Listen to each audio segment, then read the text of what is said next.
No programa de hoje nós vamos falar sobre corrupção. Eu converso com o Procurador da República do Ministério Público Federal, André Pimentel Filho. Ele acaba de lançar o livro Uma Teoria da Corrupção. O livro faz uma análise da conjuntura política atual e também discute algumas teorias da corrupção. Segundo o procurador, o nosso país não é o mais corrupto do mundo e ele coloca os seus argumentos na nossa entrevista. O programa está sensacional, você não pode perder. Não sai daí, nós já estamos no ar.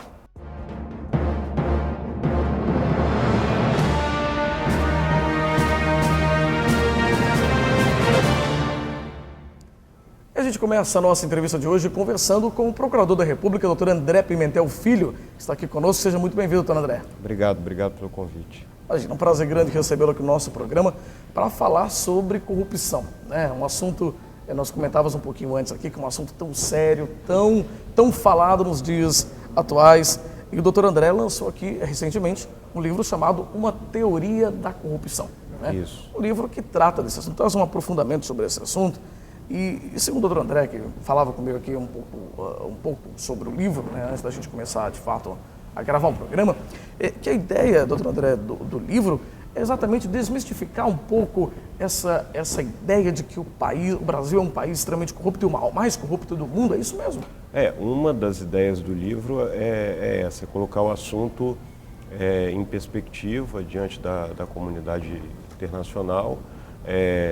Corrupção é um problema mundial atualmente, tanto é que recentemente, há pouco tempo, houve a Convenção Internacional de Combate à Corrupção, que já está ratificada por mais de uma centena de países. Então, assim, é um problema que não aflige só o Brasil. E isso, chamar a atenção para esse aspecto, é um dos objetivos do livro. Doutor André, o Brasil é o país mais corrupto do mundo? Não é o país mais corrupto do mundo, nem o país menos corrupto do mundo, né? O que eu tento colocar é que há uma variação de corrupção à medida que o país evolui nas suas instituições, na sua cultura de não aceitação dessas infrações, dessas práticas que propiciam a corrupção. Então, certamente o Brasil não é o mais corrupto, como muitas vezes, né, a imprensa coloca, os escândalos parecem mostrar. E também não é, sem dúvida, um exemplo de ética, de integridade. Então, a gente está mais ou menos no meio da tabela nesse ranking internacional. Entre o ranking de corrupção. Isso, a Transparência Internacional ela faz um ranking, que é um ranking anual de percepção da corrupção. E o Brasil, ele sempre costuma figurar ali no meio da tabela, na frente da maioria dos países latino-americanos e atrás dos países mais envolvidos, Estados Unidos, Canadá, países europeus, com exceção da Itália. Agora, doutor André, eu vejo que a capa do livro ele traz alguns temas, né? Tem aqui política, escândalo, interesse público, administração pública, suborno, partidos políticos. Recentemente nós tivemos alguns partidos, cresceu o número de partidos no nosso país, né? Já é um número expressivo, um número grande, passamos já de 30 partidos, não é isso? Estamos com 33 partidos, se não me engano, no nosso país. Um país com tantos partidos assim facilita a corrupção? Facilita os acordos aí para a corrupção? Sim, eu acredito que o Brasil hoje ele tem esse problema de forma acentuada também pelo modo como o sistema político partidário é organizado. Então, o sistema partidário, como você falou, ele atualmente propicia que haja acordos escusos, que não haja um programa, né, partidário ideológico que seja seguido pelos filiados, há legendas de aluguel. Então, isso, sem dúvida, facilita com que os políticos, principalmente, eles entrem na arena política não para atuar em prol do bem coletivo, mas para defender os seus interesses pessoais e partidários. Então, não tenha dúvida que isso é um dos problemas que a gente tem hoje no nosso país. Agora, doutor André, outro ponto também que se destaca, né? Quando a gente fala e destaca aqui, né, no título do livro, assim, uma teoria da corrupção, assim, no sentido mesmo de desmistificar, a gente não fica um pouco também preocupado quando a gente faz essa afirmação, eu sou pessoalmente como autor do livro, diante desse momento atual da nossa política brasileira, a política, principalmente no âmbito federal, vamos falar assim, em que a gente está tendo tantas prisões. Tivemos recentemente um senador preso na história do país, a primeira vez que um senador é preso, né, durante o mandato, envolvido em escândalos de corrupção, não somente ele, em outros momentos, empresários e tudo mais. A gente não está parecendo que a gente está ampliando cada vez mais a corrupção no nosso país? Está uma coisa um pouco desenfreada mesmo? A gente pode perceber como ampliando a corrupção, ou a gente pode perceber como os mecanismos de controle funcionando e mostrando algo que antes estava escondido. Então, assim, isso é importante a gente ressaltar, porque a corrupção por si só ela é um fenômeno oculto. Ninguém pratica corrupção à luz do dia, ninguém divulga que é corrupto. O corruptor também, quando vai tentar corromper algum agente público, algum agente político, ele faz da maneira mais velada possível. Então, é possível que isso sempre esteve acontecendo, né? Estava acontecendo ao longo do tempo, já há algum tempo, e não aparecia. E quando aparece, a gente tem a sensação de que a corrupção está aumentando. Na verdade, é possível que ela não esteja aumentando e que os aparelhos de controle eles estejam funcionando melhor. Ou seja, talvez a fiscalização está mais efetiva, Isso. está funcionando melhor. Isso. A própria fiscalização dos poderes, talvez ela esteja um pouco ela esteja melhor. Sim, os mecanismos de controle, né, tanto preventivos quanto repressivos, eles parecem que vêm evoluindo de uma maneira muito, muito significativa. Então, tem esse componente também de se estar mostrando mais corrupção, de se estar falando mais sobre corrupção, e aí, para a opinião pública, isso fica, se não se tem esse cuidado de fazer essa análise um pouco mais profunda, fica como a corrupção está crescendo. Eu acho que colocar assim é um modo um pouco simplista demais e acaba... arriscado, talvez, né? Sim. Bom, doutor André, nós vamos por um rápido intervalo. Na sequência, a gente vai continuar conversando. Como eu já disse, é um assunto que rende bastante. Vamos falar um pouquinho mais sobre o seu livro, que acaba de ser lançado, né? Uma teoria da corrupção, desmistificando um pouco esse cenário de Brasil, um país mais corrupto do mundo, né? Será que a gente está conversando um pouco sobre isso no programa Jogo Limpo de hoje? Não sai daí, a gente já volta.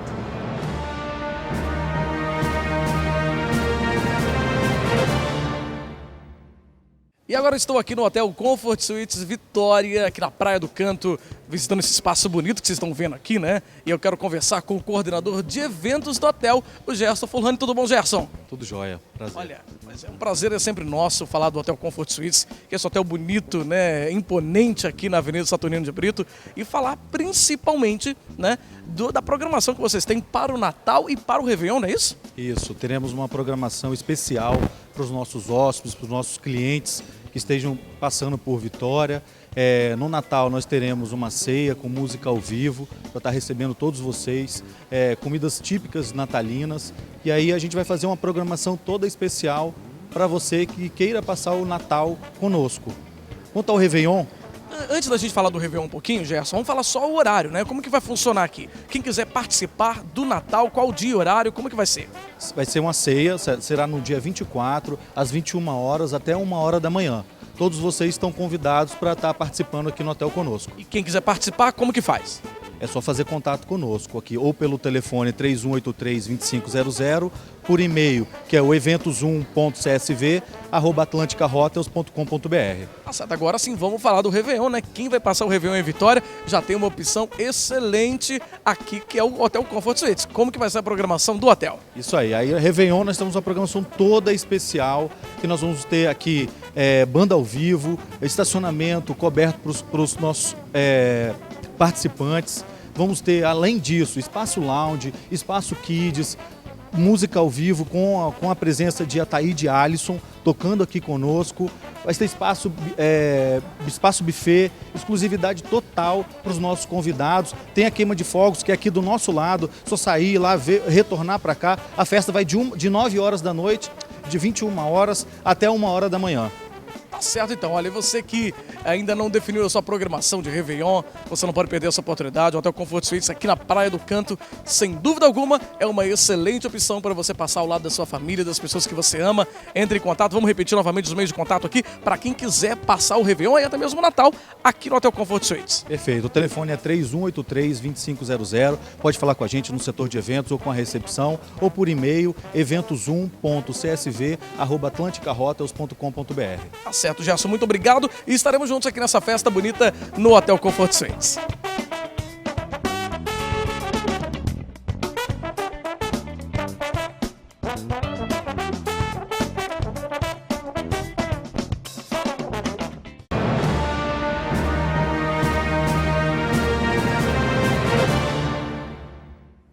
Estamos de volta com o programa Jogo Limpo, hoje conversando com o Procurador da República, Dr. André Pimentel, sobre o seu livro recém-lançado, né, Uma Teoria da Corrupção. Dr. André, no bloco anterior nós comentamos um pouco sobre essa corrupção que a gente tem acompanhado no nosso país, né, que o senhor correlaciona no livro, inclusive com outros países, com a história, inclusive mostrando pontos, né, que podem caracterizar de fato uma corrupção de fato, uma corrupção mais expressiva ou não, né? Talvez os mecanismos de controle estão funcionando melhor, como o senhor mesmo já disse. Como que a corrupção hoje, de fato, ela pode invadir, atrapalhar a vida do cidadão, né? Influir, interferir diretamente nos direitos do cidadão? Pois é, no livro eu tento fazer um estudo e uma análise um pouco mais profunda de como a corrupção impacta na fruição dos direitos humanos, e os direitos civis e políticos, os direitos sociais, econômicos. Então, eu faço a revisão da bibliografia nacional, tem muito pouca, e internacional sobre essa correlação, e a gente, apesar de constatar que há sim fortes indicativos de que a corrupção ela gera de fato uma piora nos indicadores dos direitos humanos, a gente ainda tem um problema na questão de quantificação do nível desse impacto, entendeu? Então, há estudos que apontam nesse sentido, mas não quantificam exatamente o quanto que a corrupção ela gera de prejuízo. Que ela gera prejuízo, fato, isso é intuitivo, né? A gente sabe que quando determinado percentual do orçamento é desviado para fins privados, aquele dinheiro falta na educação, falta na saúde, enfim. Atinge diretamente a população. Claro. E outra questão também, no plano internacional, principalmente, a gente se fala muito do direito ao desenvolvimento, direito à livre determinação dos povos. Então, a corrupção, por ela ser um fenômeno em que ela vulnera o império da lei, ela vulnera o Estado de Direito, ela faz com que a lei funcione privilegiando alguns em detrimento de outros, a corrupção ela acaba por criar no ambiente econômico uma situação em que os agentes que não estão envolvidos naquele esquema corrupto, eles têm um ambiente aversivo ao investimento, ao desenvolvimento.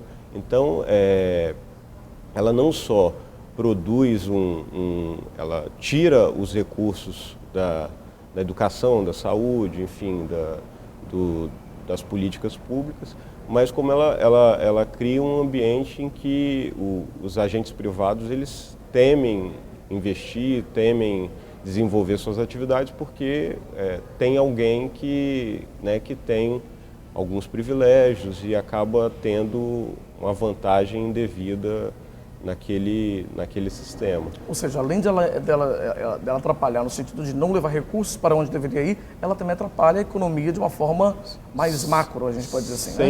Sem dúvida, porque acaba sendo uma competição desleal. A empresa que consegue, né, ser amiga do rei, ser amiga do poder público corrompido, ela tem uma vantagem e acaba desigualando o mercado, a competição. E isso gera uma situação em que o desenvolvimento econômico, a economia, ela acaba por ser vulnerada quanto mais houver corrupção. Doutor André, a gente passou recentemente por uma eu brinco, né, a gente fez um programa sobre isso, uma mini reforma política, né, no nosso país. Uma mini reforma porque uma reforma muito tímida ainda em relação ao que nós precisamos e pensamos precisar para o nosso país, no sentido de melhorar o nosso sistema político. Uhum. Como que o senhor analisa essa reforma no aspecto correlacionado, logicamente, com o seu livro, né, falando sobre a corrupção? A reforma ela foi efetiva para a gente ter um combate à corrupção? Não, a reforma não foi efetiva. A reforma, ela, como você falou, ela é bastante tímida e ela, inclusive, trazia pontos perigosos, que era a questão da doação oculta. Essas disfunções do nosso sistema político partidário, elas acabam fazendo com que o Supremo, às vezes, tenha que tomar as rédeas do jogo, né? E essa proibição agora que o Supremo colocou de doação de empresas privadas para as campanhas, isso certamente vai ser uma reforma, né, do sistema muito mais efetiva e com muito mais efeito na moralização do jogo político do que essa tentativa de mini-reforma, né? Você não acha que essa medida, né, especificamente da proibição de doação de empresas para as campanhas eleitorais, para os partidos políticos, ela não acaba, de certa forma, facilitando também o Caixa 2, já que já é uma prática ilegal, que já acontece com frequência, mesmo atualmente sendo permitida a doação de empresas para as campanhas? Eu acredito que não. Eu acredito que essa restrição ela vai colocar mais claro o tipo de participação que a iniciativa privada deve ter nas campanhas políticas. Então, já há uma série de restrições em relação à quantia, ao modo como as empresas doam. E isso acabou por não se mostrar eficaz. As empresas continuam doando e muitas vezes essas doações são verdadeiros empréstimos. Elas doam não porque elas acreditam em determinada ideologia ou programa partidário, mas porque elas querem depois algum benefício advindo daquele político.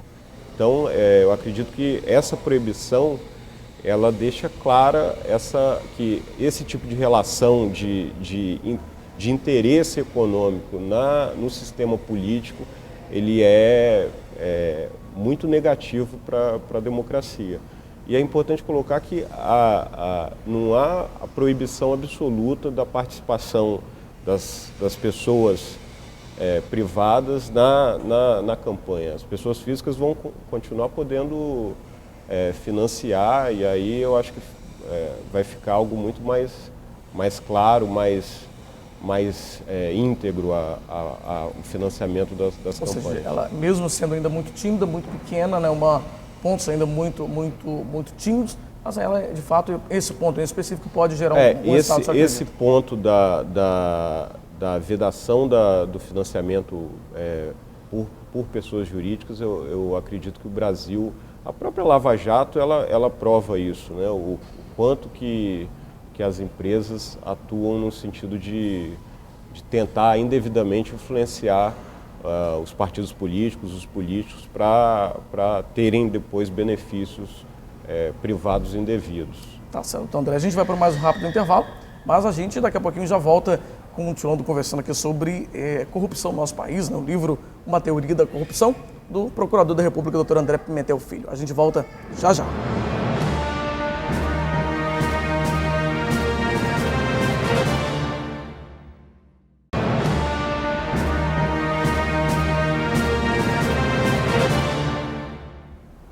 Estamos de volta com o programa Jogo Limpo aqui na Imagem TV, continuando nossa conversa com o Procurador da República, Dr. André Pimentel Filho, né, que, como nós falamos, lançou recentemente o livro Uma Teoria da Corrupção, que você vê aí no seu vídeo, né, Corrupção, Estado de Direito e Direitos Humanos. Né? Tem um prefácio de Miguel Ángel Ramiro Avilés. Isso, foi meu orientador no mestrado. Ah, muito bacana.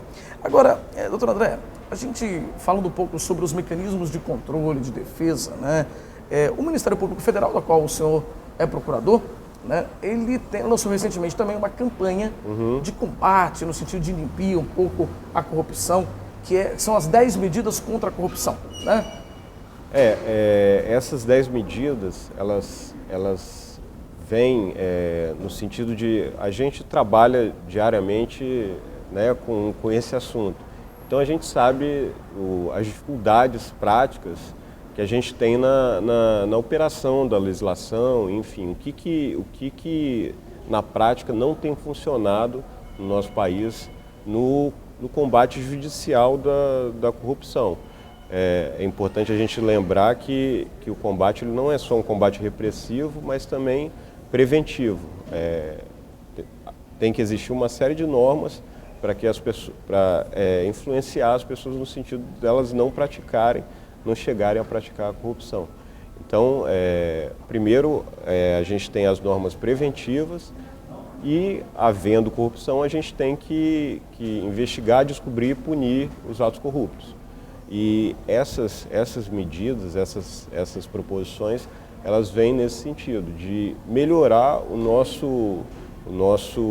nossa legislação para que o combate à corrupção ele seja mais efetivo. Ou seja, de fato acompanhar mais, né? Isso que o senhor está dizendo, estar mais próximo disso e fiscalizando melhor para que a corrupção não aconteça de fato. São uma série de medidas pontuais que mexem em problemas que a gente tem na legislação repressiva hoje no Brasil. Por exemplo, a questão da prescrição.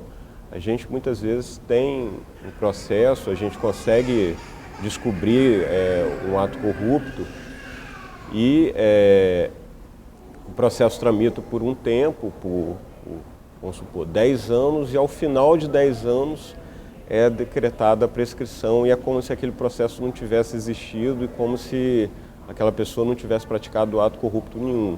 Então, são uma série de modificações que a gente está propondo para que não haja a impunidade que hoje a gente vê em muitos casos.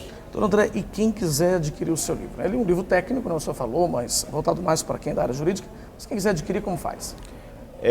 O livro é pela editora Lumen Juris, né? Lumen Juris, e ele está disponível nas livrarias da internet, a Saraiva, enfim, é só fazer uma pesquisa no Google e qualquer interessado vai encontrar. Hoje a venda desse tipo de livro é basicamente pela internet. Agora, doutor André, o livro, na verdade, ele serve não somente para juristas, para pessoas que são do meio jurídico, mas também para qualquer pessoa que queira acompanhar e entender um pouco mais do assunto, né, sobre corrupção. Isso, é um livro que, dentro do possível, apesar de ser um livro técnico, eu escrevo de uma maneira, né, tentei escrever de uma maneira bastante clara, e ele serve para qualquer pessoa que queira estudar um pouco mais a fundo, e pessoas da área de humanas, ciências sociais, filosofia, enfim, eu creio que por ser uma temática que hoje em dia perpassa todas essas áreas, né, as pessoas vão ter alguma serventia com a leitura dele. Agora, até para a gente já caminhando para o final, o nosso tempo já está quase encerrando, tá, André? Mas, na verdade, a corrupção, o senhor acredita que a gente ainda vai chegar um dia num Brasil com menos ou quase nada de corrupção? Ou é uma utopia muito grande isso? Eu acredito que a gente está evoluindo e que com o passar do tempo e com a própria mudança de pensamento da sociedade, com a mudança da nossa cultura, com a não aceitação desses pequenos atos esses atos irregulares e imorais que a sociedade pratica no dia a dia, a gente vai melhorando como país e como sociedade. A gente não pode querer que nossos agentes públicos, nossos políticos, eles sejam muito melhores do que o que se pratica na sociedade, o que é a nossa cultura. Então, quanto mais a gente fala disso, quanto mais a gente se conscientiza desse problema, dos prejuízos que ele causa, mais a gente gera um ambiente de não aceitação dessas práticas corruptas. A não aceitação é o primeiro passo, então. Sem dúvida, a gente saber o que é, saber o mal que ela causa, que a corrupção causa, que ela é extremamente maléfica para a democracia, para a sociedade, para o desfrute dos direitos humanos e, a partir daí, a gente se organizar, se conscientizar para combatê-la. Essa Operação Lava Jato, né, do Ministério Público Federal, também, como nós já falamos, do qual o senhor faz parte, ela tem se destacado muito, né, essa operação do Ministério Público, quanto aos escândalos federais, né, escândalos da Petrobras, escândalos, né, de desvios, né, nós já até comentamos sobre a prisão, pela primeira vez, a prisão de um senador, né, o senador Delcídio do Amaral. A gente, nós até comentamos isso um pouquinho antes, mas a gente está realmente tendo mais efetividade, de fato, o combate à corrupção no Brasil? Será que a tendência é essa mesmo, é ampliar cada vez mais, é nesse sentido? Sim, eu acredito que isso é uma tendência que não há como voltar atrás. A Lava Jato, ela demonstra que os mecanismos de controle, eles vêm funcionando e a perspectiva é de que funcionem cada vez mais. A Lava Jato, ela colocou um outro nível, né, de atuação do sistema de justiça e, sem dúvida, cada vez mais ela vai servir de comparativo tanto para juízes quanto para membros do Ministério Público. Então ela colocou o padrão lá em cima, né? Então a tendência é que se busque cada vez mais alcançar esse nível de excelência na atuação desses atores. Dona André, quero te agradecer mais uma vez, né, pela sua participação no nosso programa, trazendo à tona esse assunto tão sério, tão infelizmente, né, tão triste, porque a gente gostaria de ter um país com menos corrupção, com menos escândalos, mas é muito bom quando a gente conta profissionais como o senhor, que discute, que aprofunda e que busca, quem sabe, melhorar, diminuir esses índices de corrupção. Muito obrigado pela sua participação. Obrigado pelo convite, estou sempre à disposição. Tá certo. Um grande abraço, Dona André. Esse foi o nosso programa Jogo Limpo de hoje, tratando sobre corrupção, né? Falando com o nosso Procurador da República, Dr. André Pimentel Filho, sobre o livro Uma Teoria da Corrupção, que desmistifica um pouco, né, essa visão de que o Brasil é um país mais corrupto do mundo, né, e os índices de corrupção estão tão altos. Existem países que estão tanto ou mais até do que o Brasil e, sem dúvida alguma, a corrupção de uma forma geral deve ser sempre combatida. Bom, lembrando que você assiste o nosso programa inédito todas as quartas-feiras, às 7h30 da noite, aqui na Imagem TV, na RCA, com transmissão simultânea pela internet, no imagem.tv.br/ao-vivo. São ainda 2 reprises diárias durante uma semana, às 11h30 da manhã e 7h30 da noite. Muito obrigado pela sua companhia, pela sua audiência. Esse foi o programa Jogo Limpo. Eu sou o Fabiano Rossi. Até o nosso próximo programa. Tchau, tchau.